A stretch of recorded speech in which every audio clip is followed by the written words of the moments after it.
Thank you, Eduardo, for the kind invitation, and of course, thank you Muchísimas for gracias, Eduardo, por esta amable colleagues on invitación y the panel. muchísimas gracias también a Thank you los all for colegas que me taking time acompañan aquí en esta mesa. to come here and Gracias a meet todos this ustedes también, por great supuesto, weather por outside preferir in Madrid pasar and aquí come to el this tiempo en close vez de room. disfrutar de ese tiempo I'll maravilloso que hace try fuera, aquí en Madrid. to tell you a little bit about Me how gustaría hablarles un we poco see what's happening in de Egypt, cómo vemos mainly nosotros lo que está ocurriendo to en tell you that Egipto y this decirles complex sobre story todo that is que happening esta historia tan compleja que se está should not be produciendo perceived as no se a debería story that went percibir wrong, como rather una than historia que ha salido it's a mal, story of a transition that is sino always más bien complicated, una and historia de la a historia de road una that has transición, its algo que bumps, siempre es and complicado, una those bumps carretera que should not siempre tiene discourage us baches, pero esos baches no continuing it nos and from deben desalentar viewing it en nuestro as a afán por transition towards seguir democracy and a people adelante y who are seguir el camino hacia reclaiming una the rights democracia and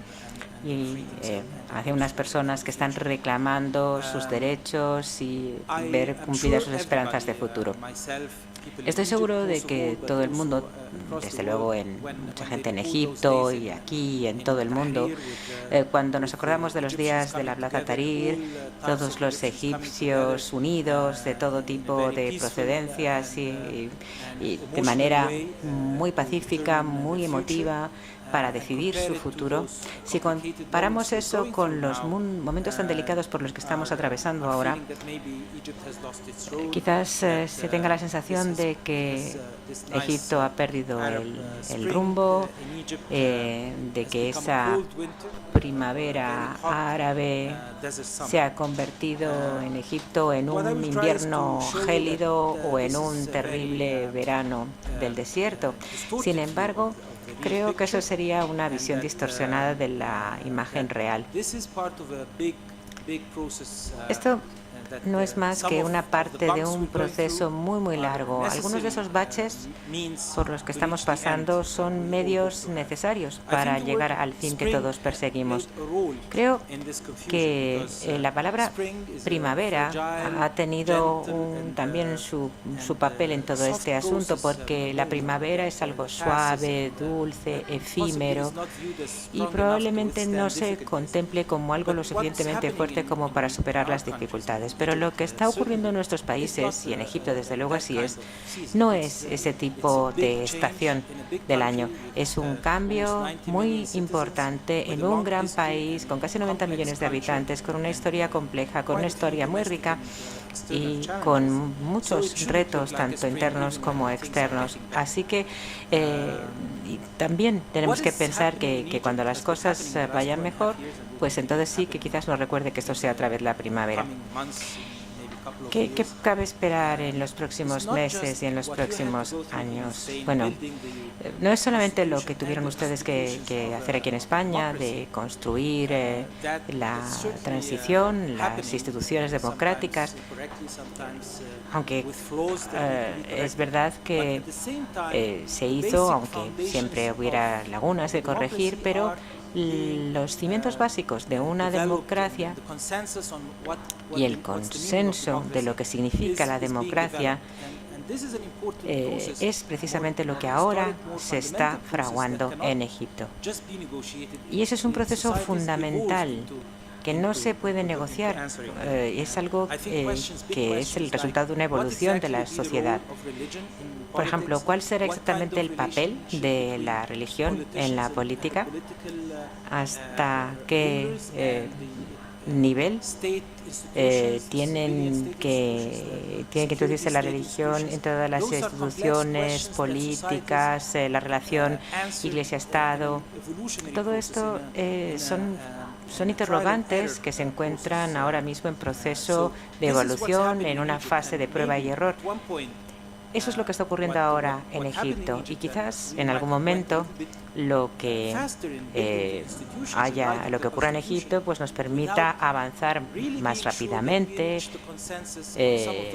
y sin embargo a veces se ha avanzado con demasiada premura sin haberse uno asegurado de que se han construido bien o se han sentado bien las bases que permitieran que esta transición se realizara. Quizás creo yo que a lo mejor nos hemos precipitado a la hora de construir algunos de los elementos de la democracia sin tener los cimientos bien asentados.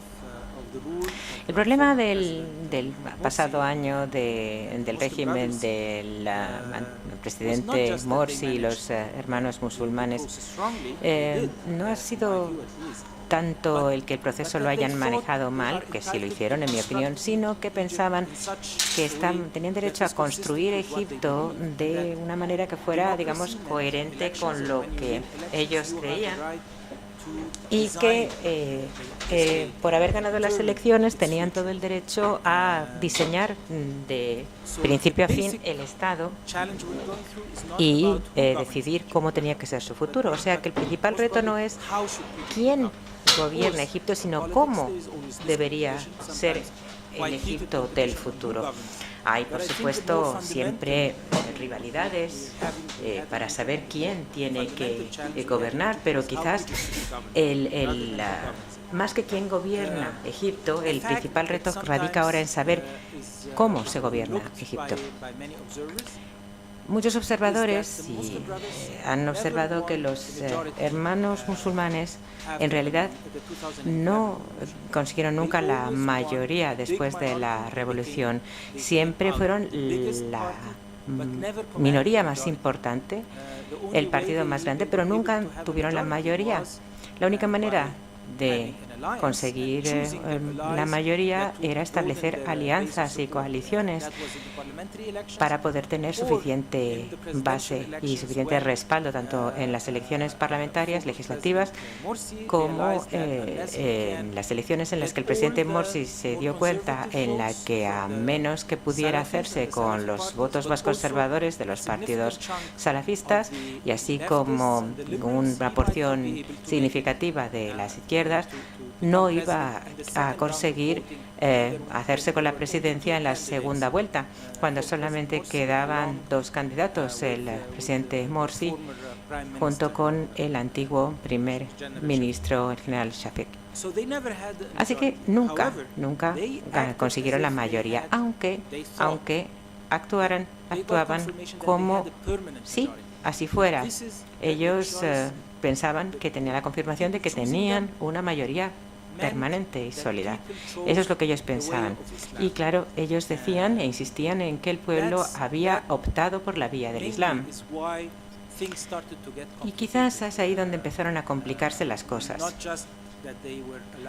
No es solamente que tuvieran un mandato para gobernar el país durante 5 años, que era lo que ganaban, sino, y esto es algo que decían incluso en sus líderes en la dialéctica que empleaban, es que el pueblo había optado por el Islam y que habría que, digamos, aplicar todo esto de todas las maneras y en todas las ocasiones.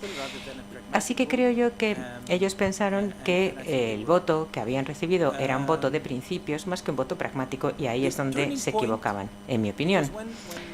El punto de inflexión, porque cuando se eligió al presidente Morsi, estoy seguro de que había algunos que realmente estaban considerablemente enfadados cuando esto fue así, algunos no quisieron aceptarlo, pero la mayoría de los egipcios sí lo aceptaron, incluidos aquellos que habían decidido cooperar con él, pese a haber votado en su contra o no haber votado siquiera. Pero muchos, en general, decidieron, bueno, aceptarlo. Todos los líderes políticos de la oposición estaban dispuestos a cooperar, a conversar, dialogar, escuchar, hasta que llegó un punto de inflexión de repente, porque de verdad llegó inmediatamente después de una serie de reuniones que él había mantenido con figuras clave de la oposición. En principio, y parecía ser que era para tratar de construir un consenso en cómo plantear la Constitución, después de haberlo prometido explícitamente. El presidente Morsi había prometido explícitamente que no iba a presentar un referéndum sobre la Constitución a menos que hubiera un consenso. Eso lo dijo sin ambajes. Sin embargo, en septiembre de 2012, él presentó una declaración constitucional. Fue una declaración constitucional porque todavía no tenía una Constitución. Elaboró un decreto constitucional en donde sus decisiones y toda la legislación que quería adoptar, porque él tenía poderes legislativos, sin revisión judicial, es decir, sin revisión de la judicatura, de manera que, siendo un decreto constitucional, nadie lo podía rebatir ante los tribunales. Expulsó de su cargo al fiscal general, lo hizo sustituir por uno de sus personas más leales y rechazó de plano todas las objeciones jurídicas que se plantearon a esta actuación. Para impedir que a cualquiera de sus políticas de actuación y a su proceso de redacción de la Constitución, el impedir que nadie pudiera objetar absolutamente nada causó una grave preocupación en la oposición y entre muchos segmentos sociales que todavía estaban indecisos. Esto dio lugar a dos elementos importantes. Primero, la creación de un frente que reunió a todos los partidos de la oposición, no islamistas, claro, porque para entonces el principal partido salafista ya había pasado a la oposición, pero no se había sumado a ese grupo, a ese frente. Y, por otro lado, hubo personas, cientos de miles, que salieron a la calle, se manifestaron y también salieron a la Plaza Tahrir para manifestar su enfado, su cólera contra lo que estaba ocurriendo. Sobre todo la comunidad del Cairo, que ya se sabía que no era muy afín con los hermanos musulmanes. Y toda esa oleada de manifestaciones, de protestas y de oposición comenzó entonces en ese mismo momento. El segundo gran error después de ese decreto constitucional sucedió cuando el presidente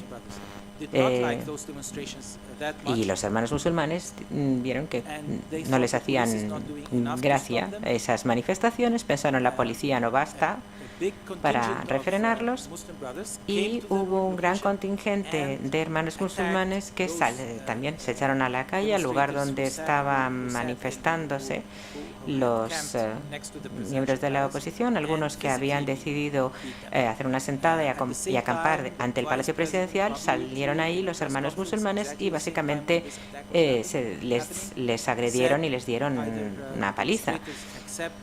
Entonces dijeron que o bien aceptaban la autoridad del presidente o bien aquello iba a ser la supervivencia del más fuerte, que esa iba a ser, digamos, la ley del más fuerte, la ley que iba a imperar en Egipto.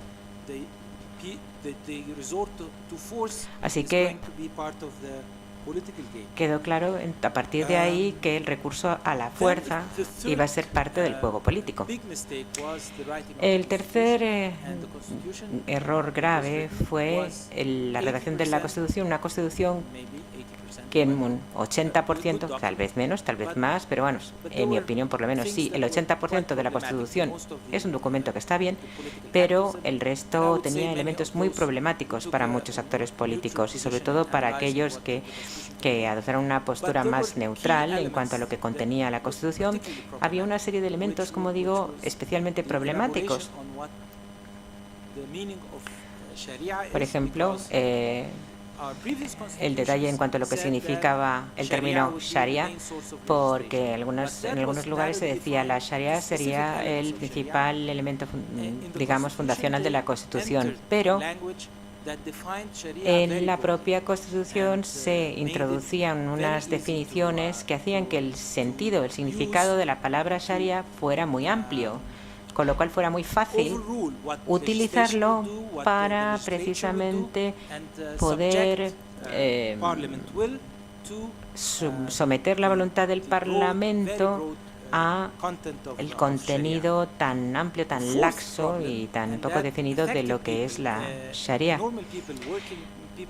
La mayoría de las personas que trabajaban en la administración pública, los altos funcionarios, también en general otros funcionarios, estaban muy frustrados sobre todo los salafistas más frustrados, estaban queriendo implantar a lealistas del partido salafista en puestos clave de los ministerios, de manera que los hermanos musulmanes trataban de controlar el aparato estatal de manera que fuera cada vez más difícil el que pudiera haber realmente una alternancia de poder real, manipulando el proceso político a todos los niveles. Esta era, digamos, una nueva manera de hacerlo, porque en el antiguo régimen, el régimen anterior, no tenían, digamos, que hacer pucherazos el régimen anterior, que lo hacían, por supuesto, pero no necesitaban recurrir a ello, ya que lo tenían todo controlado. Pero en el nuevo sistema, en el nuevo régimen, decidieron que iban a emplear esos medios. Muchos pensaron que esto iba a impedir la instauración de una auténtica democracia y, desde luego, se generó una enorme incertidumbre. El siguiente grave error que se cometió fue que trataron de introducir legislación utilizando la mayoría que tenían todavía en la Cámara Alta, donde tenían todavía, como digo, la mayoría, legislación que para muchos era en su beneficio, bajo la ley electoral, donde los distritos electorales quedaron definidos de manera que les beneficiaran. Empezaron también a elaborar una nueva legislación sobre el sistema judicial. Evidentemente había que reformar el sistema judicial, pero muchos vieron esto como una manera por la puerta de atrás de sacar de sus puestos a muchos jueces y a muchos miembros de la judicatura y dar cabida a nuevos miembros del sistema judicial que fueran también adeptos al régimen. Es decir, que en cada uno de los elementos, en cada una de las fases políticas, de las fases del proceso, trataban de alinearse con los partidos políticos, además más extremistas, más conservadores, y no con los más moderados, más centristas. Nunca el presidente Morsi intentó alinearse con el centro y con los moderados, sino que las coaliciones siempre las hizo con los elementos más conservadores. El presidente cada vez y sus aliados, el presidente y sus aliados, empezaron a responder cada vez más a la oposición con ataques e invectivas en los medios, diciendo que toda esta oposición estaba inspirada realmente y respaldada por los seguidores del antiguo régimen y por la contrarrevolución, y que realmente no respondía a aspiraciones ni preocupaciones legítimas. Todo esto dio lugar a un surgimiento y a una proliferación de la oposición en muchos lugares. Incluso la propia Lady Ashton de la Unión Europea decidieron tratar manifestaron también su preocupación al respecto y trataron de intentar que la situación mejorase, pero la situación no mejoraba porque los hermanos musulmanes se negaban a ceder terreno. Defendían con ahínco todo lo que habían conseguido. Así que se lanzó una campaña que empezó de manera muy insignificante. Tres chicos jóvenes que decidieron lanzar una campaña para deponer al presidente, para que se celebraran elecciones anticipadas, cosa que, por cierto, no estaba consagrado por la Constitución nueva. Escribieron redactaron un documento con lo que firmaron, pusieron su documento de identidad y dijeron petición para que se deponga al presidente. Y luego esto dio lugar a una gran manifestación el 30 de junio, primer aniversario de su subida al poder. Se llamaron a sí mismos Movimiento Rebelde, Taramuchi, y bueno, la firma de esa petición se propagó como la pólvora, primero en las ciudades, luego en el campo, ya ni siquiera se tuvieron que dedicar estos chavales a difundirlo, sino que la gente se descargaba la petición, la difundía, la imprimía, había octavillas, la repartían por los semáforos, por los barrios, pegaban carteles. En las propias oficinas de los partidos políticos decían, bueno, todo el mundo que haya firmado la petición, que nos lo traiga el papel, que nosotros las reunimos, las llevamos al Cairo, luego famosos, celebridades, políticos, programas de la televisión. En fin, fue un fenómeno muy interesante. Y entonces los líderes de la campaña empezaron a decir, bueno, pues primero empezaron a dar cifras. Hemos conseguido 2 millones de firmas, 6 millones de firmas, 7 millones de firmas. Y justo a pocos días después, a principios de julio, pues 22 millones tenían de firmas. Evidentemente es muy difícil controlar o comprobar que estas cifras sean totalmente ciertas. Pero vamos, como nadie ya sabe, todo el mundo la firmaba. Como decía, incluso habría gente que seguramente hasta la habría firmado 2 veces. Pero en cualquier caso eran firmas masivas. Y así es, ese ha sido un poco el germen de las manifestaciones del 30 de junio. También diferentes políticos en Egipto, diferentes líderes extranjeros pensaron, bueno, esto no será una gran manifestación, unos cuantos miles. Algunos incluso declararon públicamente que serán 100 y pico y a las 11 de la noche habrán vuelto a su casa. Las cifras reales, eso no las conoce nadie. En fin, cualquier especulación es buena, pero lo que sabemos es que en Egipto, en las ciudades, en el campo, en todas partes, vimos manifestaciones que jamás habíamos visto antes, incluso ni siquiera las de la revolución. Y eso sorprendió a todo el mundo.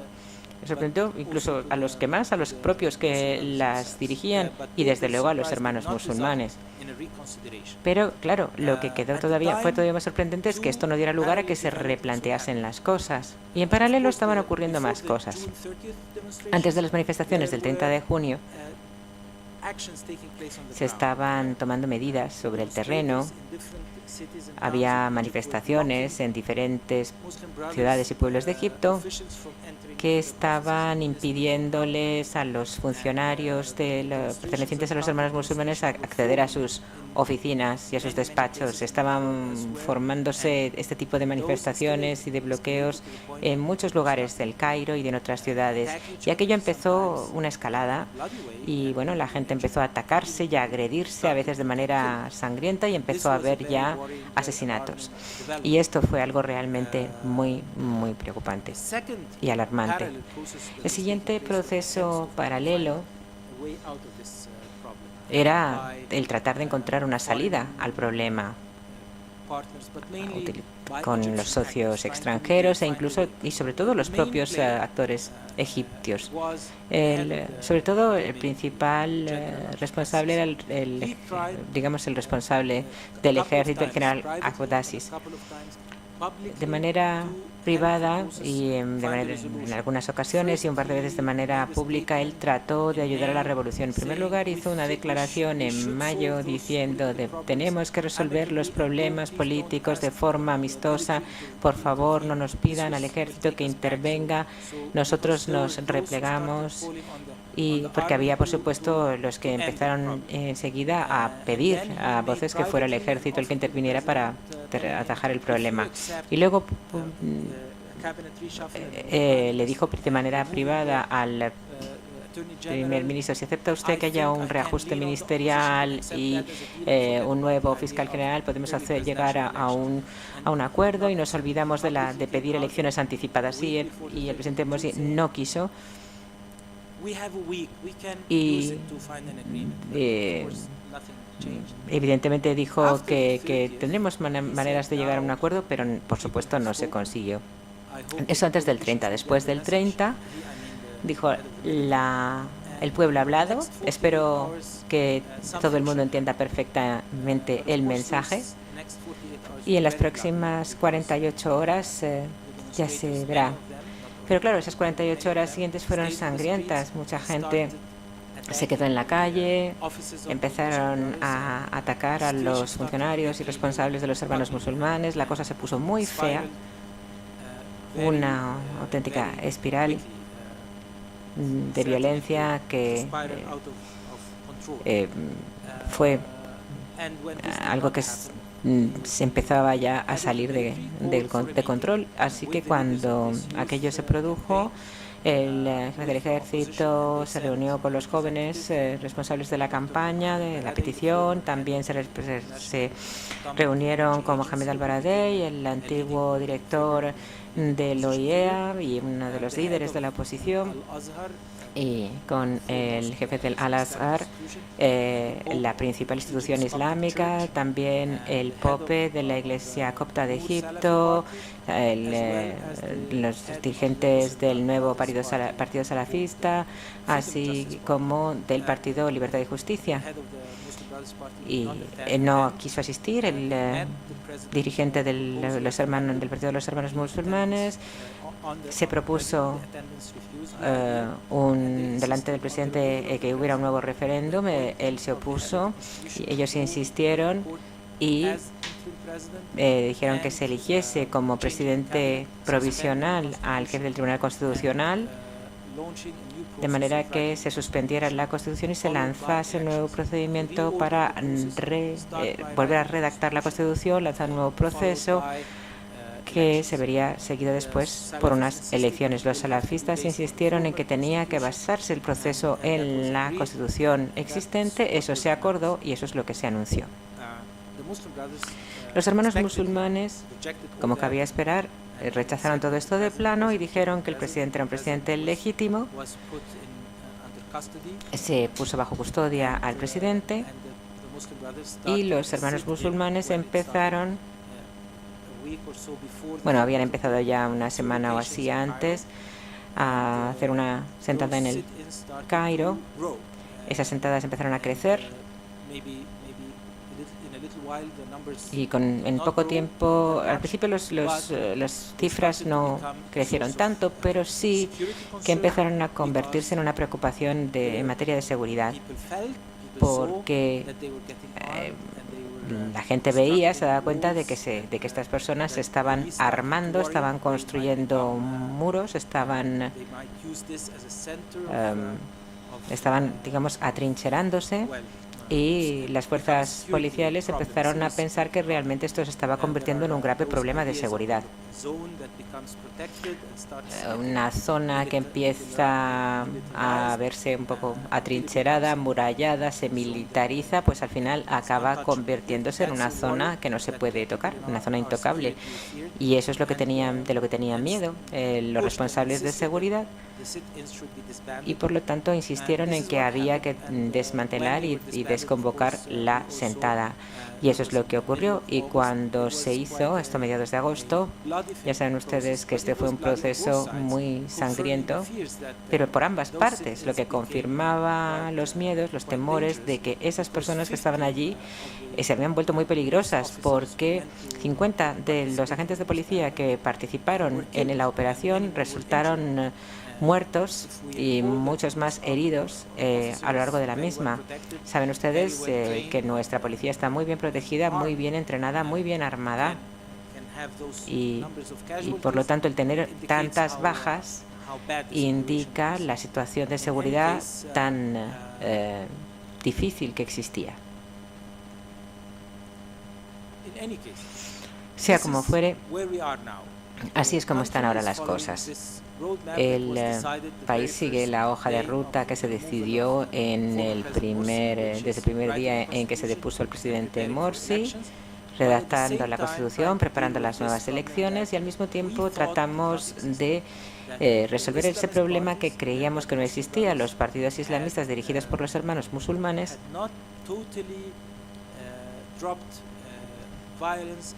no han abandonado completamente la violencia como parte de su discurso político. Esto es algo que la gente observaba cuando veían las manifestaciones chiíes que ahora no existen, pero En julio y en agosto se podía ver que ellos estaban armados, disparaban las armas e incluso apuntaban a la policía y también dispararon no solo a la policía sino a algún pobre transeúnte al que le pilló de paso.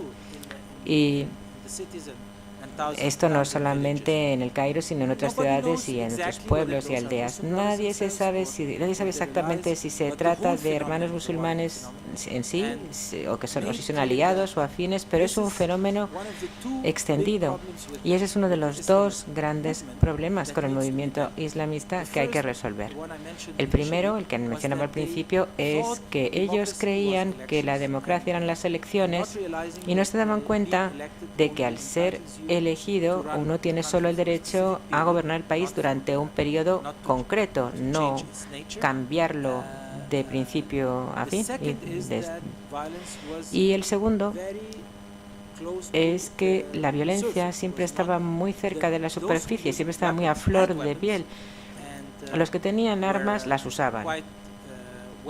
Y además estaban bastante bien entrenados y adiestrados para utilizarlas y además muy dispuestos a hacerlo. Se entiende que los hermanos musulmanes estén furiosos y las personas afines a ellos también, pero el recurrir a la violencia es algo que la gente pensaba que ocurriría más adelante, cuando empezaran a radicalizarse con el paso del tiempo, pero ni siquiera. Estamos hablando de personas que no se tenían que radicalizar, sino personas que estaban dispuestas a utilizar la violencia como una de las herramientas políticas a su disposición. Esto empezó ya en noviembre, cuando los hermanos musulmanes empezaron a enviar a los jóvenes a barrer y a quitarse de en medio a los que se manifestaban. Y hay fotos y están documentados esos ataques, los de noviembre y los más recientes, donde muestran que el problema existe. Esos son los dos grandes problemas a los que tenemos que enfrentarnos con los islamistas. Y otro reto, que es, digamos, más general, que hay que superar, y esto yo creo que ha quedado claramente expuesto: se puede tener democracia sin islamistas en Egipto, sin los hermanos musulmanes. Y se puede tener, y se puede tener con ellos, por supuesto que sí, pero lo que no se puede tener es con los hermanos musulmanes tal y como son ahora. Han optado por un camino, pero tienen que optar por formar parte de la democracia y de un proceso sin que ellos sean los que dicten cómo es ese proceso, o ni obliguen a nadie o fuercen cómo se tiene que desarrollar el proceso. Ese es el gran reto al que nos tenemos que enfrentar. Y al mismo tiempo, el país sigue adelante con un proceso político que sigue abierto. Se les ha invitado, se les sigue invitando a que se sumen al proceso cuando lo deseen y lo decidan. La invitación, por supuesto, es extensiva a aquellos que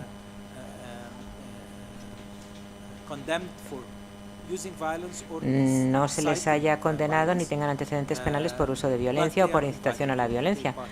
Pero, por supuesto, están invitados, si así lo deciden, a participar en el proceso. Mientras tanto, tenemos una comisión que está revisando la Constitución y, bueno, eso es lo que se nos ha prometido. Esperemos que se cumpla esa promesa. Y esa Constitución será una Constitución moderna que tendrá sus derechos, sus libertades, que asegure que las libertades fundamentales del individuo se protegen y que el sistema político será justo y no estará sesgado a favor de unos o de otros.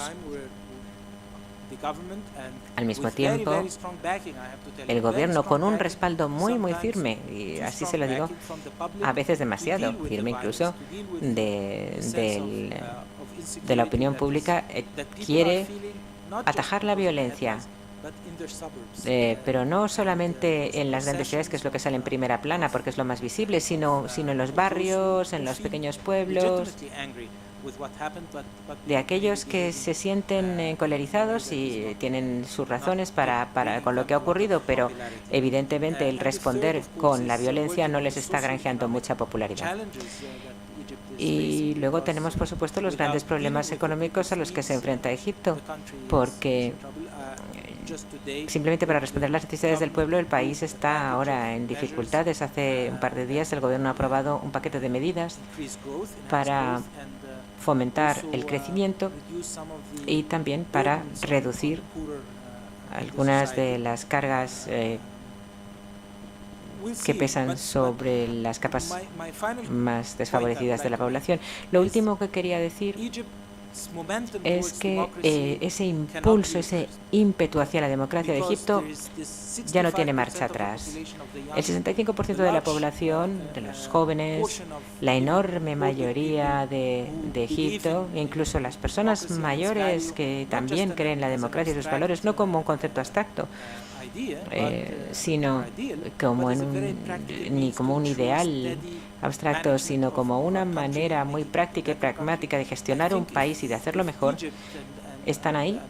Y si Egipto y nuestros países, nuestros socios, nuestros amigos, conseguimos gestionar nuestra relación y nuestra democracia bien, aunque haya que hacerlo a veces de manera dura, porque no nos quedaba más remedio, yo creo que esto le va a hacer un gran favor al mundo, al propio Egipto, al mundo musulmán y al mundo en general. No va a ser fácil, pero yo personalmente conservo la esperanza. En fin, muchas gracias.